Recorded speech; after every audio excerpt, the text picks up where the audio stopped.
Tonight we're going to be discussing Bigfoot, specifically the Texas Bigfoot, with Lyle Blackburn. See you in about 5 minutes.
Grab your popcorn and snacks. Find a comfy spot, take a seat or lie down, and let me transport you to a place of fantasy, ghost stories, ancient legends, odd creatures, alien encounters, and other magical topics. You may even decide to join the conversation. From faraway lands to your own backyard, with a small dash of pixie dust. Turn out the lights and open your minds. The journey is about to begin. Good evening, everybody out there in radio and paranormal land. My name is Charlotte. I am going to be your host for the next hour. I'm also the owner of the California Haunts Paranormal Investigation Team, based out of Sacramento, California. We are 45 strong, up and down the state, which means we can get to you if you have a paranormal need. And it doesn't matter what it is. I got a call from Willits a couple months ago to go up and take a look at a strange creature that somebody claimed was bothering their chickens, so we're trying to arrange that with some of our investigators. I have 2 investigators that will go up there and do that. In fact, I even have some trail cams. It's kind of linked into tonight's guest, right? For those of you that don't know about me, and a lot of you do, is that when I was a kid, I was like the biggest Bigfoot person in the world. I knew everything. I remember must have been probably about maybe 9 or 10 when my father took us up to Mount on the road to the scenic thing to Mount Rainier, and we went all the way up and the visitor center, and I got at that time the big blue Bigfoot casebook, and I memorized everything in that book, every story. Plus, I had a couple others that I memorized, books. So I had it all up here because I was really good at memorizing books. And then when we moved up to Montague, California, we were within about 25 miles of Happy Camp. So my dad, when we were up there for the summers, my dad would take me up there and I could talk to the Bigfoot investigators. And I actually went out a couple of times with the Bigfoot investigators. Had a blast, absolute blast. Which brings me also to a movie. My dad, there were no holes barred movie-wise when I was growing up. And my dad, I must have been maybe about 5, 6, 7 years old, and I went to see this movie called The Legend of the Boggy Monster. And I remember going, and that's the first introduction to Bigfoot. There I go, down to where Mario goes. Let's hope it holds up. That was the first introduction to Bigfoot that I had as a kid, watching that movie. And the scene that in particular that I remember is the gentleman sitting, and I don't remember if he was on the toilet or whether he was just sitting on a chair somewhere, and this hairy arm going through this window of this house and trying to grab him. That's one of the scenes I remember. Anyway, I'm real excited to have Lyle on because he does have a book about the Boggy creature. And he calls it something else, but I call it the Boggy creature because that's what I called it when I was a kid. But anyway, if you are watching from Facebook and you like what you see, please be sure to hit the like button. And if you haven't done so already, follow. You can follow us on the California Haunts Paranormal Radio page. You can follow on my personal page. You can follow on the California Haunts Ghostly Events page. If you're watching from YouTube, let me zoom on in here. There we go. There's that ghost right there at the bottom right-hand corner. Click on that, and that will open up the subscribe button. And we have more than 480 videos over there. In fact, we're going to have a celebration when we hit number 500. But we've got more than 480 videos sitting over there of all kinds of topics. I'm a journalist. I like to vary the show, so it's not always about scary monsters and paranormal. We talk about spousal abuse and things like that. So check it out, and I'm sure you'll find a video that you like. For anybody that's coming over here from TikTok, welcome, and subscribe if you haven't already on my YouTube page. Okay. So, without further ado, I'm going to bring my guest on and let him tell you about himself. And I'm real excited, and I can't wait. It's going to be a great night of talking Bigfoot. Here we go. Good evening. Good evening. How are you? I'm pretty good. Tell me about you, sir. Well, like yourself, when I was a kid, I was very much into Bigfoot and really everything paranormal, whatever it was, ghosts or UFOs, anything, I was always into it. And I was born in Fort Worth, Texas, and have always lived in Texas. And my father was a hunter, so we were often in the woods. So woods was my kind of thing. And then, of course, once I discovered tales of Bigfoot, Yeti, things like that, these were like, I was into movie monsters, but this was like, wow, seems like a monster that you might see in real life. And like yourself, when I was really young, I saw the movie The Legend of Boggy Creek, which came out in 1972 and ran for many years in the 70s, drive-ins and theaters and even on TV. So at some point I saw that, and that really did it for me because the location of that is in Southwest Arkansas. And it was only about 3 hours from where I lived in Texas. Cool. And so that was kind of like, well, there's the Bigfoot of the Pacific Northwest, but then this is like a southern Bigfoot. It would seemed angry and dangerous, and like you talked about that scene where the guy was on the toilet, and it reached its hand in there. Everybody remembers that scene, and in fact, I got to know that very actor years later. But long story short, later in life, I decided to kind of look into these things as an adult, and I've been a musician and a writer for many years, and I thought, well, I want to write a book, and what is my favorite subject? I was like, the legend of Boggy Creek. What is the true story behind all the stuff that was in this big 1970s movie? What were the history of the sightings of this Bigfoot-like creature? So that book, wrote that book. It's called The Beast of Boggy Creek, and it came out in 2012. And ever since then, I've just sort of been launched into this sort of cryptid hunting, book writing pursuit. And I've written about other creatures, but really the Boggy Creek case is sort of my home base and my number one thing. When we talk about that creature, I mean, are there still people seeing it? Yes, there are actually a lot of sightings, and I think for many who just sort of have a cursory knowledge of Bigfoot lore, you kind of think, oh yeah, well, that was a big case in the 70s, but actually, there has been sightings all along, and the newspapers would carry those early on, and then they sort of stopped, and then some of it became the internet, and then when I started doing research, I went up there and talked to people near this small town of Fouke, Arkansas, where it is. And, there was people that had sightings and stories that had never been made public. And then now it's at a point where if somebody has a sighting, it pretty much comes to me and I can interview them or investigate it personally. But yeah, there's still some very compelling sightings. In fact, some that are what I believe are more compelling than even the ones that sort of launched the whole movie. So it's ongoing. Now, with that movie's concerned, was any of that story true at all? Yes, the scenes in the movie were all based on actual encounters, and several of those had been covered thoroughly in the newspaper. The kind of the climactic scene where the Ford family is in that house, and there's a long drawn out thing. That was all what happened, and I kind of go into detail in my Boggy Creek case book more about that. But all the other scenes were, I mean, many times it was real people that had either had the sighting or were reenacting it. There's really only one that I never could quite verify, but everything in the movie is obviously it's not, I wouldn't say sensationalized, but it's dramatized in a good, Right. scary way. But that's literally what happened. That's really cool to know. I haven't seen that movie in a long time. I'm going to try and find it somewhere. So can you describe the creature for people that have no idea what we're talking about? Right. Well, it kind of falls into the Bigfoot category, and people, call it. It was originally called the Fouke monster in the newspapers, and then when the movie The Legend of Boggy Creek came out, it was called the Boggy Creek monster, or like Boggy creature or whatever. But essentially, it's described as being approximately 7 feet tall, walks upright on two legs, covered in hair.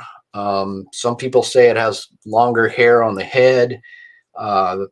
Color can range from black to brownish to even red in color. Very, very ape-like, but very much Bigfoot, southern Bigfoot, if you will. And the movie played up that it has 3 toes because some of the original footprints appeared to have 3 toes. But there's been others found with other numbers of toes, and this is kind of not uncommon in the South. There are places where you find 3-toed Bigfoot tracks. So it's really hard to say, specifically if one or other of the creatures had 3 toes by design or if it was an anomaly. But anyway, it's essentially a southern Bigfoot-like creature. Okay. Now, when we talk about southern Bigfoot-like creature, is there a difference between the southern Bigfoot and what we see out here in California and Oregon? It's somewhat ubiquitous. I mean, the descriptions, from each witness almost vary enough to where it's hard without comparing some, type specimens to say that they're any different. But in general, yes, they're just Bigfoot. And I say Bigfoot-like creatures sometime because they live in a more swampy environment here, and it's a little atypical than what we envision as the traditional Bigfoot or the Patterson-Gimlin film. And a lot of times those creatures are described as being bigger, maybe even up to 9 or 10 feet tall. Although, you'll get reports down here that are just the same. So I think you can just say that these are Bigfoot-like creatures, and we're not quite sure if there's multiple species or variations or whatever. It's just one big, giant, hairy mystery. Sure. Well, you'd think there would be, though, because the temperatures are different, too. I mean, when you're living up in the Pacific Northwest, the weather can get really nasty, so you'd think there would be different coats on these things, just like the animals that adapt to different areas. Yeah, very true. I mean, Bergman's law is a law of nature where, animals who live further north will be bigger, more furrier, things like that. And that makes more sense because you're in a different environment, a colder environment. Whereas down here, yes, many of the creatures are kind of described as being a little leaner and meaner and ornery and even associated with a smell. And those creatures are often called skunk apes because of the odor. But yeah, certainly the environment could play a factor in a creature who is essentially the same but lives in two totally different environments. So when you go out and somebody reports one, what process do you go through to try and verify the story?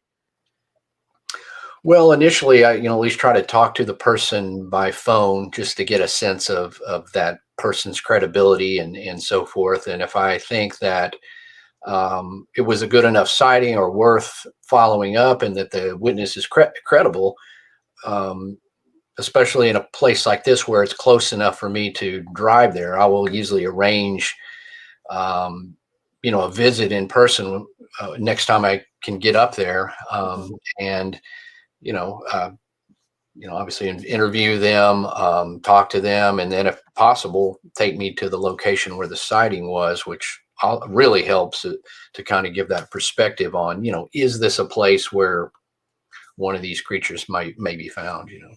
Mm-hmm, mm-hmm. So when you've been out, looking for these, what have you experienced? Have you experienced the stick stuff, or what have you experienced when you were out? A variety of things. I mean, you do find strange stuff in the woods, and the stick structures and all that sort of stuff. I mean, I'm kind of hung between whether I believe those. I mean, some of it is natural phenomenon, and certainly some of it is hard to explain.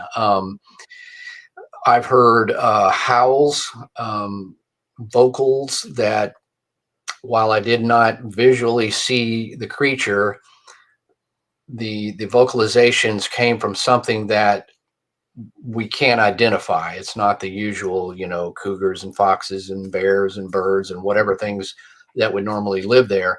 There has been some very unique howls, and I've heard that on more than one occasion. And in one case, myself and a fellow investigator were up there in this area near Falk. It's called Mercer Bayou. It's sort of there's all sorts of water environments there, and it's a very swampy area. And we were paddling up around midnight, just up this bayou channel, and we heard this howl. It kind of intervals of 3 times, and then kind of went silent. And later on, when we made it back to our camp, which was kind of in the only place where there's kind of a hill where you could actually camp, because there's a lot of alligators and stuff down there. You can't camp, really right on the water.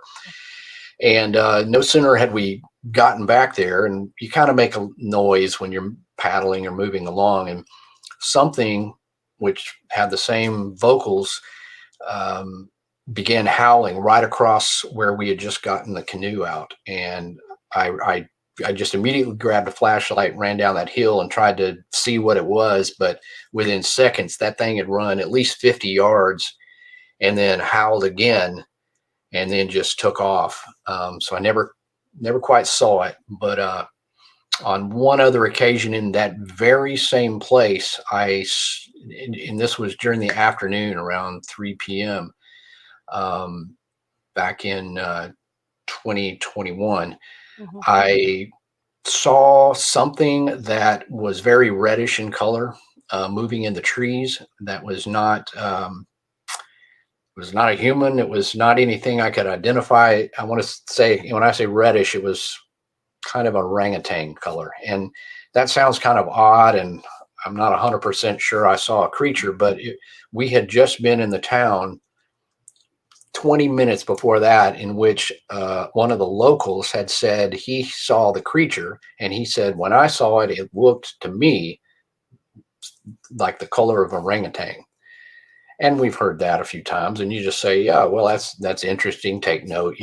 Well, no, 20, 30 minutes later, I saw something in the woods like that. So who knows? But I've never had, a very up close and personal sighting Mhm. so Mhm. far. In your investigations in this, what has been one of the cases that sticks out in your mind? Well, yeah, there's definitely quite a few. There's one that, is kind of speaking of Southern Sasquatch, but kind of spreading the area out. There was an incident, several incidents back in the 1990s in an area near Atlanta, Georgia, but further out into the countryside there where the Georgia woods are very thick. And a couple had been reporting numerous incidents in which they said some kind of thing or creature has been prowling around and has been trying to get in our feed, and it's been beating on the side of the house and all this stuff. And the police kept responding, but by the time they could drive out there and drive down this dirt road, whatever it was always gone. Mhm. Well, on one occasion, the deputy sheriff just said, "Well, look, I'm gonna come down there during the day and look around. Just see what I can see, try to figure out what's going on with these people," because they kind of believed it may have been moonshiners or whatever. And so he went down there and he kind of found some odd tracks, and he followed them down into this creek called Elkins Creek. And when he was down there, he noticed these three huge tracks that kind of came out of the creek, and one was a pretty good size and was right in the mud. And this is a deputy sheriff. This isn't a Bigfoot guy. This is a guy very skeptical. Mhm. He sees that and he's like, what is this? And he said he immediately got, quite scared, and he ended up casting that track.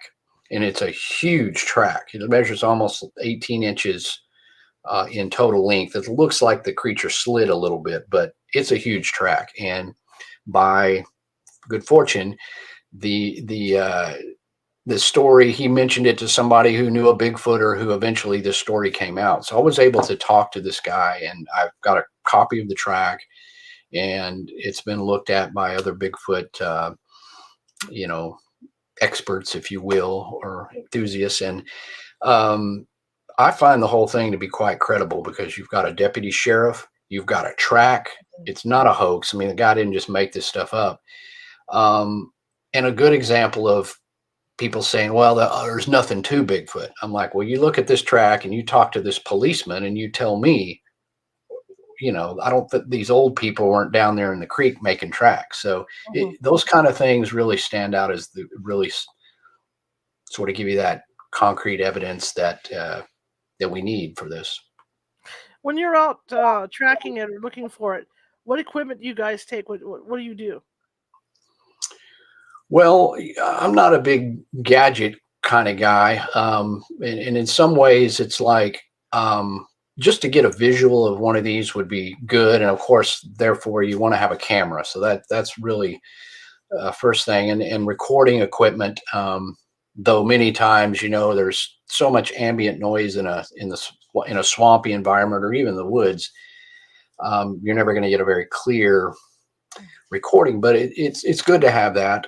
We have night vision equipment, binoculars, game cameras, those type of things if we're out there, we'll put up some game cameras during the day and then leave them out there for however long we're there. And of course, the night vision is great because oftentimes these creatures are reportedly seen at night. So if we had a sighting or we heard something, we could check it out with the night vision thermals. So kind of the usual stuff, and those are subject to battery fails and other equipment problems, but such is life. So when you're out there, are you out, like you say, you have night vision cameras? So are you guys out wandering the woods at night, as they say? Well, yeah, we like to do that just because it's spooky and fun, but you get as many reports of people seeing them during the day as night. So you're really just, in my opinion, it's just luck. So it's just putting yourself in those places where, for example, in the Boggy Creek area, where it's a place where people have had sightings many times over the years. And I know people, some very credible people, have very up close sightings. Well, the more I'm there, the more my chances are of seeing one. So, but yeah, we do enjoy the beauty of this area and in any woods. I love going mountains and swamps and wherever, and either canoeing or hiking. And it's just great to be in the outdoors. And it's a plus if you might see a creature. How many people live in the Boggy Creek area? The ones that have, where the sightings are concentrated. It's a pretty small town. Back when the movie was made in the 70s, the population was around 500. It's around 900 now. With maybe another 1,000 or two living in the little wider area. And Fouke is located only about 15 minutes from Texarkana, which is a bigger, just regular city. But it's tucked into the Sulphur River bottoms, right there between the borders of Arkansas and Texas, and very near Louisiana. And right in that area, it's very wooded. You've got the Sulphur River. You got the Red River in the area. Like I said, the Mercer Bayou, and of course, Boggy Creek is a very small creek that kind of runs up through there, but it has the coolest name, obviously. But with all that, and there's just a lot of bottomlands that cannot really be developed and haven't been developed. Right. So there's places that are just, I mean, you walk there now, it looks the exact same as it did when they made the movie in the 70s. So, and in those places, there's just not a lot of people. The only time you're going to get sort of an influx would be during hunting season. There's a lot of good hunting down there. So,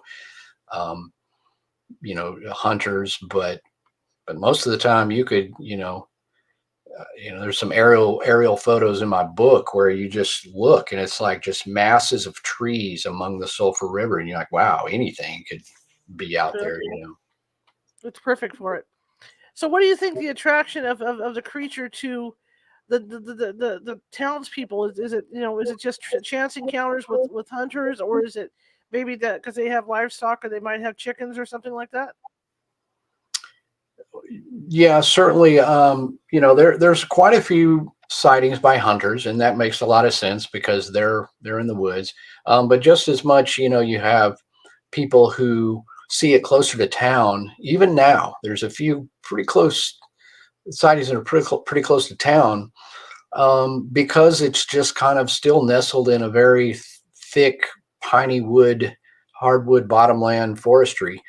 And any large creature or predator, even a cougar or anything else is going to have to move a distance, to find food and do what it does. So oftentimes it does get closer to town. And then what you see in the old movie, I mean, thinking back, of course, it was a very small town back then. And, those houses were, even though they're in sort of Fouke, they were still each one just pretty much in the woods.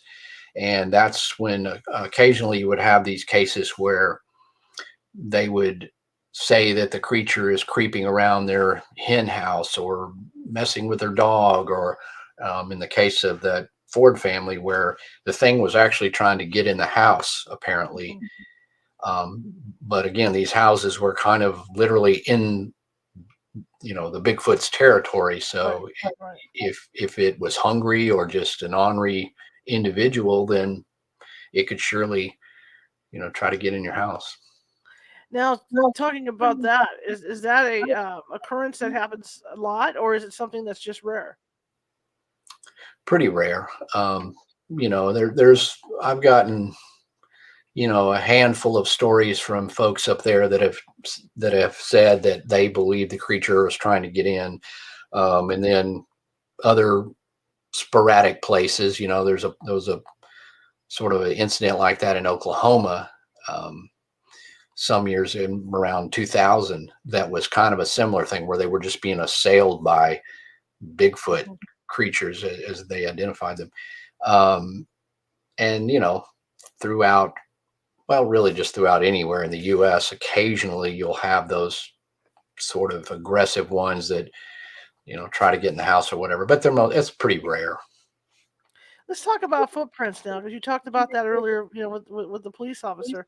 What size footprints have you seen on average? I would say most of them measure sometimes between 12 and 16 inches in length. With, if you get up into a 14-inch, 15-inch track, those are pretty good looking tracks. The small ones, of course, there's obviously going to be juveniles. If these creatures exist, they must grow up from, infancy. So you have to kind of rule out small ones as, are these human tracks?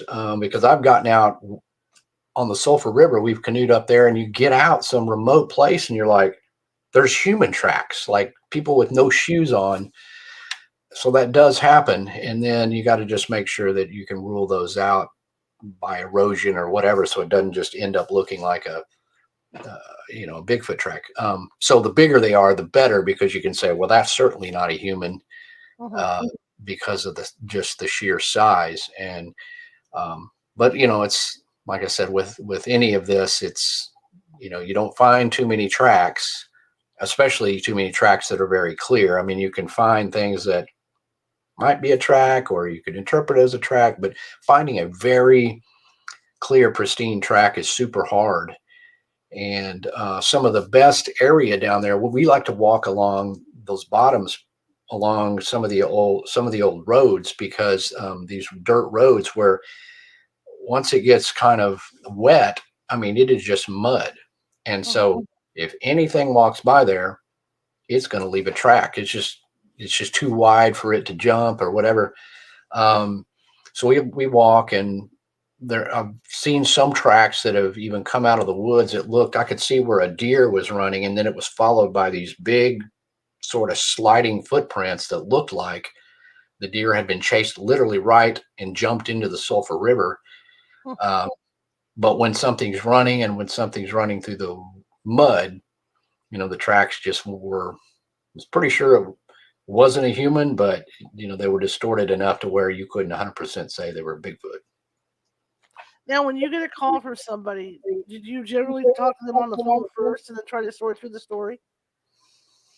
Yeah. And most times now, people will send an email through my website, or even like on Facebook. So it usually starts out with a message, and they may give you a summary of what they had seen or what they want to talk about. So you get that first, and then again, if you're like, okay, this person looks like legit, definitely I want to talk to them on the phone, and then sort of progress from there. And because people, I'm sure you're the same, it's like they have some impression that we're funded by millionaires and we can go anywhere anywhere at any time. We have a hotline, there's a ghost, there's a Bigfoot, but obviously it takes time and money. So I really I follow up on the good ones that I believe are promising, that lead to something, rather than just you can't you can't track everything down. So Right. So you keep a log of these sightings and everything, so you can, like you wrote this book. Is there a master log somewhere of sightings? Because I know there's one, like you go online and find one, where people will talk about sightings, and there's a big old bunch of logs in there. Yeah, most of mine, if I interview the person or whatever, I have an audio, and I will often write it up or take notes or whatever. And some of that is something that may appear in a later book, like my Texas Bigfoot book. Some of that stuff I had collected for years, and just sort of just filed away. In the case of the Boggy Creek monster, since I've written a couple of books on that, and I have a website, falkmonster.net, there is actually a sighting log on one of those pages that gives you a couple of sentences of just every one. And I try to keep that up to date. And that just has everything going back to early 1900s. And then in my Boggy Creek case book, of course, it's got the longer version of the story. So those are things that some of them, I find in newspapers, or I interviewed the person and I'll just write them up and keep all that stuff. And so most of my stuff, other than the Boggy Creek, is just something that usually makes its way into my books. And that's when it's published, Now, can you give me a rough estimate of how many sightings there have been up there?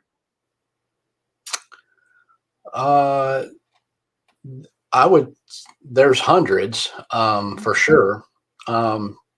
There's nearly 100 in my case book, and those are the ones where it had something enough to put in there, because I don't just mention something in passing, but there's others beyond that. So if you double that, 200, and there could be hundreds that people never reported, because I'll still find people who, they were skeptical or haven't told anybody or whatever. And I think as I've gone up there over and over, and they've seen I've written books and I write them very seriously, we're not making fun of people. Eventually, some people will come forward and say, well, I never wanted to tell you my story. So boom, there's another one that just, you never know. So there's literally been hundreds. Do you think people are hesitant because they don't want to be deemed crazy? Yeah, surely. I mean, and I think now, and I'm sure you will share this opinion, it's become a little more acceptable, because in the last 10 years, there's so many shows on TV where your neighbors are saying, I saw a ghost. Your everyday people saying, I saw a Bigfoot or whatever. And that kind of lets people know that, okay, it's not just quote unquote crazy people. But some years back, where you didn't have those examples and people were less, they were protective of what people thought of them on these subjects. Yeah, they're not so willing to tell their story if they think people are going to make fun of them. So I think it's a better environment now, certainly, than it was. But you still have people who could be embarrassed. People think, oh, Bigfoot's silly, and I don't want to say anything. People will laugh. So you never know. Tell me about the sightings in Texas. Well, there's been a long history of sightings here in Texas, and Texas isn't probably the first thing you think of when you think of Bigfoot country. Right. And even as a kid, the first stories I ever read were all from Pacific Northwest until Legend of Boggy Creek. But again, these are things that, unless somebody had come along, like John Green wrote a book, Sasquatch, the Apes Among Us, came out in 1976. He wrote about some of the Texas sightings, but just didn't hear about these things. But over the years being from Texas, I've paid special attention to any time there was some newspaper articles that described old sightings, or whether witnesses that told me of a sighting, or if a lot of my buddies who had been into Bigfoot or researching, and my friend Craig Woolheater, who started the Texas Bigfoot Research Center back in 1999, had been collecting reports. So you started becoming aware that, wow, there's just a huge number of sightings. And so I've just sort of, again, collected those kind of things over the years, and finally thought, well, I'm the Texas Bigfoot research guy, so I need to write this book, because nobody had ever just sort of written a all-encompassing book about the history of Bigfoot in Texas. Uh-huh.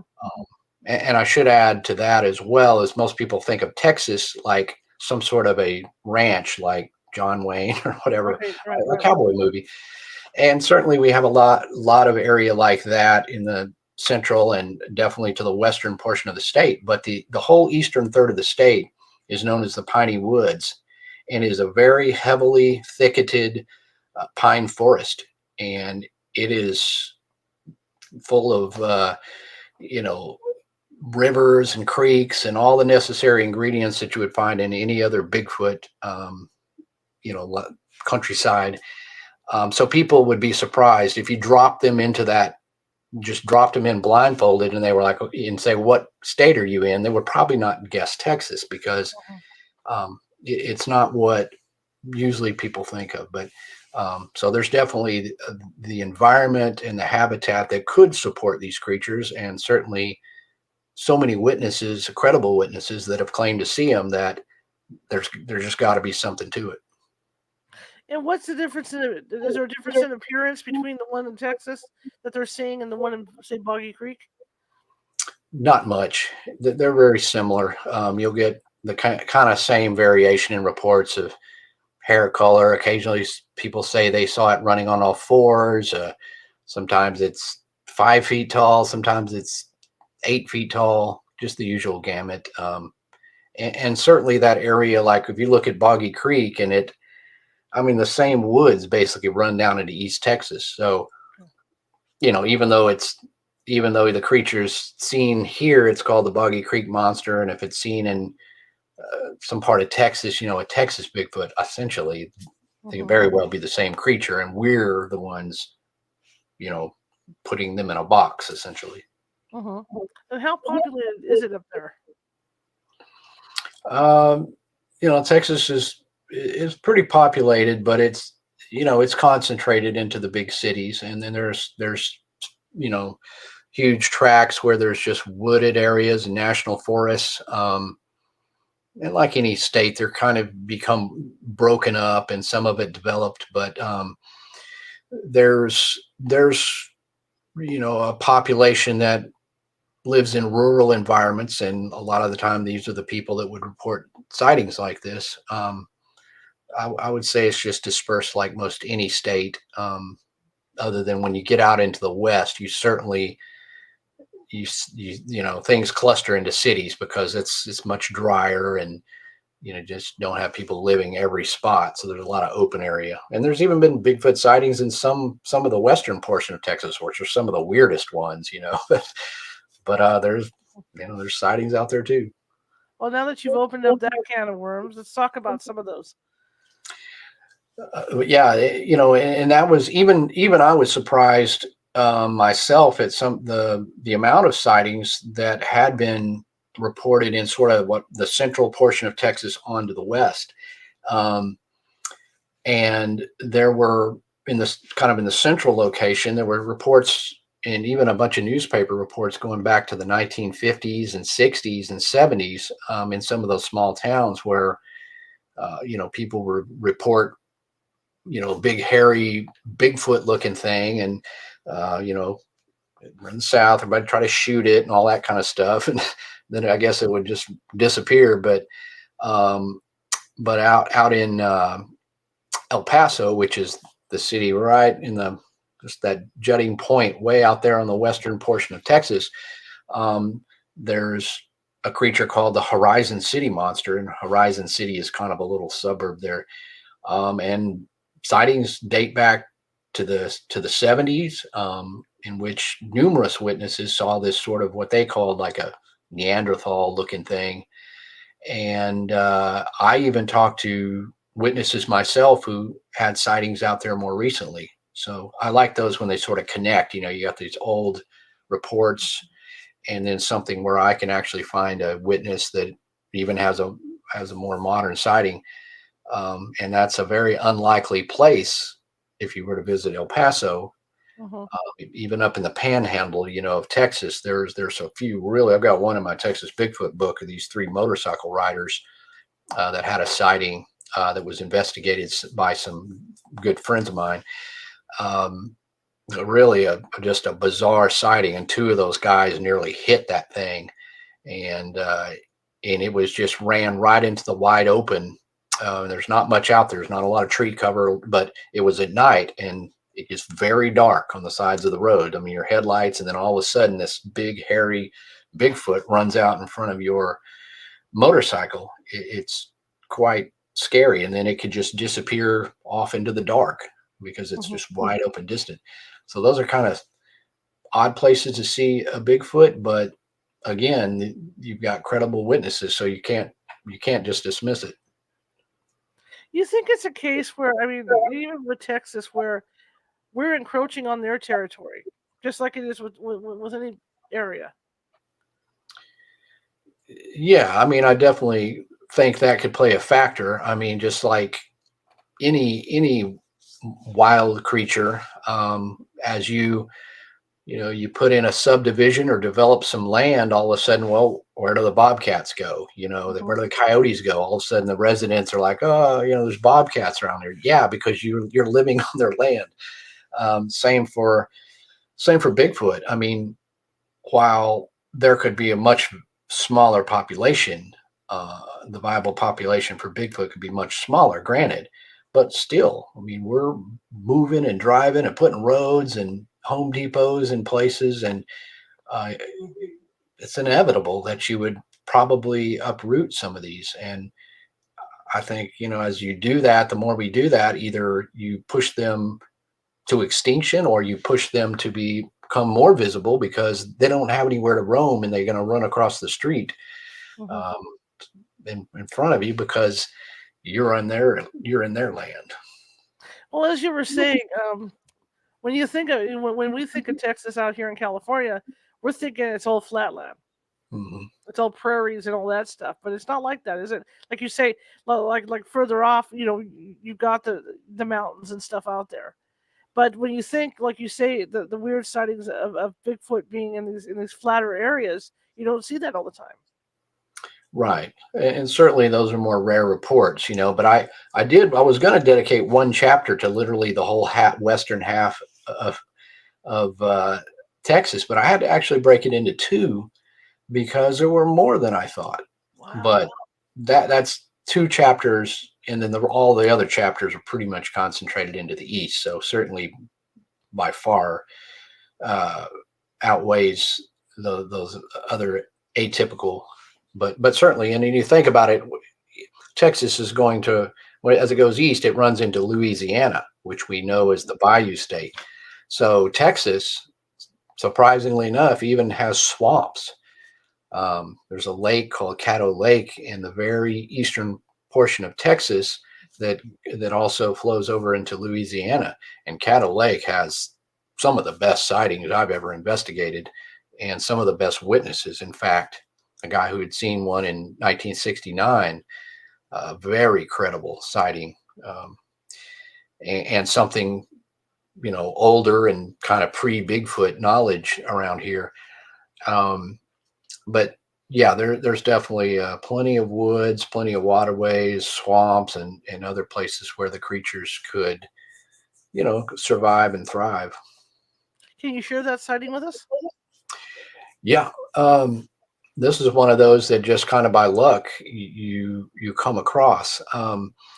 I was friends with a girl, and she found out, oh yeah, you investigate Bigfoot, and I had posted a picture of Caddo Lake or something because I'd been out there. She said, oh, my dad saw like some kind of Bigfoot thing there when he was younger. I was like, really?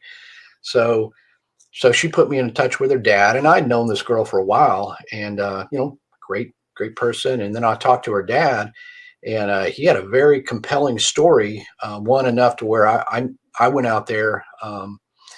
And talked to him in person and eventually went to the location. But essentially, the story was that back in 1969, when he was a teenager, he would go out there and stay at his grandmother's house near Caddo Lake for the summer, he and his brother. And as boys did back then, they would just take the weekend, they would just take a canoe and whatever and just disappear back into the woods and camp and fish and hunt. And he said they had built this sort of tree house way back in there. It's way back in the swamp, and they would sleep there overnight. And he said on this particular occasion, they had fished that day, and they had cleaned the fish, and thrown the remains over there, and then they cooked the fish on the fire, ate the fish, and all was good. Later on, they were sleeping in that wooden tree house, and they heard something moving around out there. And you always have to look. It's just the way it is when you're out there. Yes. So he looks out through the wooden slat, and he said in the moonlight he could see what looked like a big hulking hairy thing hunched over where they had thrown the scraps of the fish. And he was looking, and he's kind of trying to nudge his brother, like, get up, get up. Well, I guess this thing hurt him or whatever. And he said it stood up, and it was, huge, taller than a man. It was very bulky. It was hairy, standing upright on two legs. And he said, he was just heart beating, frozen and frightened, looking at this thing. And the thing just kind of lurked about and made some noises, and eventually just walked off into the woods. And he said they didn't really sleep the rest of the night. They didn't dare get out of the treehouse until the daybreak. And when they did, they went out there and looked around, and they found these huge man-like tracks. And now he didn't have, he couldn't measure them or anything else, but he said they were huge. And he said, one thing I noticed was that the big toe was really big. He goes, I remember that. And I remember them being very big, 5 toes. And, he said they used a tree and some measurements to kind of estimate the height. He said he's pretty sure it was 7 feet tall. And I said, well, that's pretty cool, because, this is before anybody had knowledge of Bigfoot around here in general. And certainly he didn't even know what Bigfoot was. He said at the time, he just didn't know what the heck it was. He just thought it was a big hairy monster. But the particular thing it struck me as also credible, as he said, the big toe was very big. Well, I literally had other examples of Bigfoot tracks, some in that area where the big toe was bigger.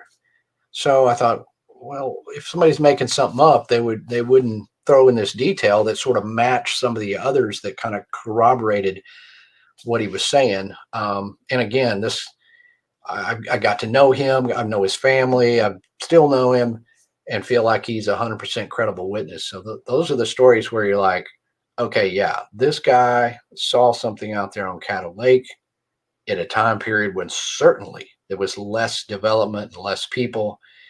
Very well, something could live in there, and I'm confident he saw a Bigfoot. That is fascinating. And even with California and Oregon and Washington, with the sightings, I mean, this means that, to me, in my mind, that they've been sighted for so long that there's literal families of these things existing. Right, and that only makes sense. I mean, because a lot of people that have a cursory knowledge of Bigfoot will say, yeah, Bigfoot sure gets around, or Bigfoot must be old. It's like, well, no, if, to explain all these sightings and more than a century of reports, yeah, there's got to be family units. There's existing viable populations of these creatures, which explains the variation in color and size and location and all the other stuff that goes with it. And I mean, it's hard to estimate how many there are, but I think there's a lot less than people imagine, which is the only way to explain it. I mean, if there was too many of them, they would be seen more and all that. But I mean, we live in an environment where we're hearing about these reports all the time, but that's because we pay attention and all that. But these happen over a long period of time, over many years and many witnesses. So I think they're small populations, but certainly they are populations, Do you think that they'll ever be found? Well, like almost ever since I've been looking into this for so long as an adult, you almost think, okay, tomorrow's going to be the day, because I know whether it's some of my buddies or just the nature of it, somebody's going to hit one with a car or whatever, and there it is, boom, proof. And Mhm. but the longer it goes, it's like, well, we still don't have that. I still have a lot of credible witnesses. I got footprints, so I don't. It's hard to say that it will be proven or not. It's a fun pursuit and enjoyable, even if it's not proved. But it would be nice to kind of justify some things if we could prove that at least some of these anomalies are definitively real. Mhm. A question too I have about is the vocalizations. Do they sound like conversations from these things to you? Like you got these guys that are recording these vocalizations here in California. Does it sound anything like that to you, or is it just like an animal? Well, what I heard was howls, Okay. animal-like howls. But the chatter, as they call it, Hmm. where conversations, like the Sierra sounds you're talking Yeah. about. Um, I haven't heard anything like that, but those are more rare to hear. Hmm. But there are occasions where people report hearing what they think is more like conversation as opposed to the more common thing, which is just some weird, scary howl that we try to rule out. Sure. You Sure. know, wolves and coyotes and so forth. That's mostly what you get. Now, when you're out searching for them, do you feel like they're watching you search, or do you just feel okay when you're out in the woods? Because I would think that maybe they would know because that's their territory, so they would know you're coming from a mile away. Right, and I think very much so. I mean, it's hard to even get up close to some of these wild hogs because they can smell you, 100 Mhm. yards away, if you're remotely downwind, and you just see them and they'll look up, Mhm. uh, or whatever. So animals, creatures, whatever, live in the woods, they're certainly more perceptive and would be able to, yeah, smell our deodorants and our clothes and fabric softener, everything else a mile away.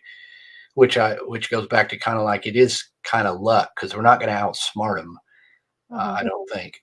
And they can just simply blend into the environment because that's what they do. That's how they survive. Very hard to see. People take pictures and say, well, it looks like a Bigfoot here. Well, hard to say because it could be because they can blend in, or it might be a shadow. Mhm. They're just one step ahead of us at all times. And, I think that, because of all that, it's just inherently difficult to go into their territory and expect to just see them, which I think, you're just as likely to be driving or down the dirt road somewhere and see one just as you are to traipse into the woods. But it's fun to Now, go in the woods. with all the technology out there that they can use now, do you think there's ever going to be a time when they're actually going to get a picture of one or find one? You would think. I mean, I think technology's really been catching up in the last 4 or 5 years. Certainly, the thermal imaging systems, the eDNA type tests that they can do, Mhm. to environment to prove what biological life has come into contact. Those kind of things are edging close to where that could be the pivot point to prove, um, Bigfoot and other things. But again, the affordability of that is another problem. Like the army could probably go in with equipment and surveil giant areas and tell you what's living there, whether it's some bears or Bigfoot. Mhm. But that we do have this technology, and we sometimes have access to it, if somebody's willing to help. But in general, that stuff is not something you can't do at home, or you can't afford the equipment. So it may be as the years go on, maybe this stuff becomes cheaper, and yeah, that could definitely help in this investigation. Have you ever found any kind of hair samples or anything like that? Uh, I've never found any hair samples that I couldn't identify or thought was a Bigfoot. Mm-hmm. I've seen some though. I've been given various hair samples, and I've seen some pretty bizarre things of that nature. And some of those have been tested or attempted to be tested. Because again, that's the thing. If somebody gives me, here's a big thing of hair, well, I don't know, unless I know somebody that's going to test it or analyze it, you've got to have a network of buddies who can be experts in their fields. Mm-hmm. Um, but I've never really, most of the time I can identify it's a deer or what have you. When I've found hair is hard to find. Let's see. I got a question here. Oh, hang on. Oh, do you? Here's a question from Benjamin. Do you think Bigfoot might be someone might be somehow might be somehow interdimensional and able to evade technology and capture due to that? Right. Well, I mean, that's a question, and one that's kind of one thing that people have brought up more and more over the years. I think as we the longer it goes without discovery or proof of these creatures, more theories come forth. And I think it's become popular to say, well, maybe, just maybe, that there's other explanations. They're interdimensional, or they have supernatural powers or whatever to evade us. I don't know that any more than the other explanation that they're just biological creatures that are experts at staying away from us. I don't know. I don't have any proof either way, so I don't dismiss people who have theories. That's what we do is just conjecture about this. I just kind of operated under the sort of hunter aspect of the way I was raised, and to go into the woods and look for things. That's kind of what I do, but certainly it's a mystery that we don't have all the answers to. Absolutely. What's next for you? Well, let's see. I've been working on a podcast. Finally, I've narrated quite a few movies for a film company called Small Town Monsters that's done documentaries on quite a few cryptid subjects. And as the narrator, I thought, well, people ask me about a podcast, so I do kind of it's not like an interview podcast. It's more of a monologue type thing where I tell about creatures or cases, and it's called Monstro Bizarro. So I've been working on that, and that's been a new endeavor alongside, writing books and fielding reports and other things. So just a little bit of everything going on, all the same. I've got a lot of appearances this year. I speak and share information at a lot of the conferences, from Bigfoot conferences, cryptid conferences, and even paranormal conferences. So on my on lyleblackburn.com, you can see a list of where I'm at. So people are in those areas, they can come down and hang out, and they can share their story with me in person. Absolutely. And well, okay, you just gave your website. I was going to say, how can people contact you? Right. LyleBlackburn.com. And, I'm also on Facebook and Instagram and Twitter. And you can find my books. I've got my own web store there from my website that you can get autographed copies of books, but you can also, of course, find them on Amazon. And my Monstro Bizarro podcast is on, well, everywhere popular podcasts can be found, I suppose. And all that. So if you've seen something cool or have a sighting you'd like to share with me, just contact me through the website. And what do you think? Last question. What do you think makes you stand out from other Bigfoot investigators? Well, I would say the hat is one thing. Because people go, "Hey, man, I know you got the hat." Well, there's a buddy of mine named Ken Gerhardt who lives in Texas. He also has a black cowboy hat. So a lot of times, we're just one ubiquitous guy from Texas, but people know me from the hat. But I think, but more seriously, one thing that people comment to me, or feedback I get from people, is they like my balanced approach, the way I do the research, the way I'm, equally skeptical as I am saying, look, there's something to this. I let the reader decide. I investigate, say, the Boggy Creek case, and I offer up all that I can, the most credible stuff, and lay out the story. And we're both here to decide for ourselves as to what that is. I don't try to convince people to believe in this, because I'm hoping that somebody who is on the fence will read my book, and then they're going to go, oh, wow, yeah, I never knew all this stuff. There is something to this phenomenon. So people like that, and that I do hands-on. I go to the places, I interview the people, and share these stories. Thank you so much, Lyle, for coming on tonight. It was really cool. Really, really cool. We'll talk about the Boggy creature because, yep, I'm all about Bigfoot, Boggy creature, and you got it, man.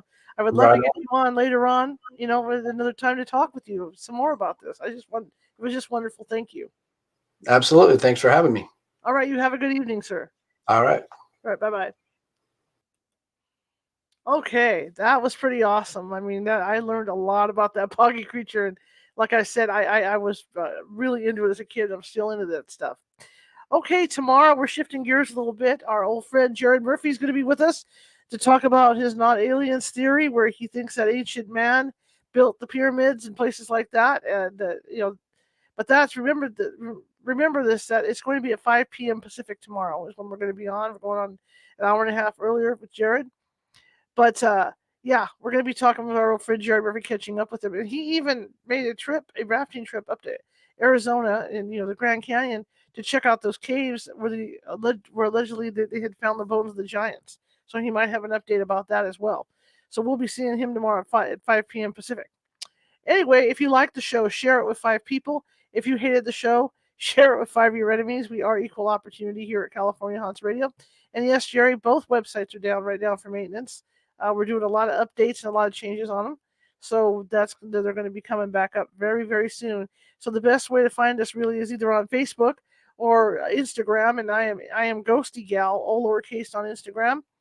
Facebook, we are California Haunts Radio. We are California Haunts Paranormal Investigation Team. We are also California Haunts Ghostly Events, or on my personal page, right? But again, if you like the show, be sure to hit that like button. We're always looking for likes, and be sure to share it with everybody you know if you enjoyed the show. Also, if you're on Facebook and you haven't done so already, please be sure to follow me or follow California Haunts Ghostly Events, because we're always looking for followers. Same thing with YouTube. If you haven't subscribed already, please be sure to do so, and do some likes on YouTube even. Okay. Anyway, I want to thank everybody for coming tonight. I really appreciate it. And I'm going to end, and I will see you guys tomorrow at 5 p.m. Pacific with Jared Murphy. See you later.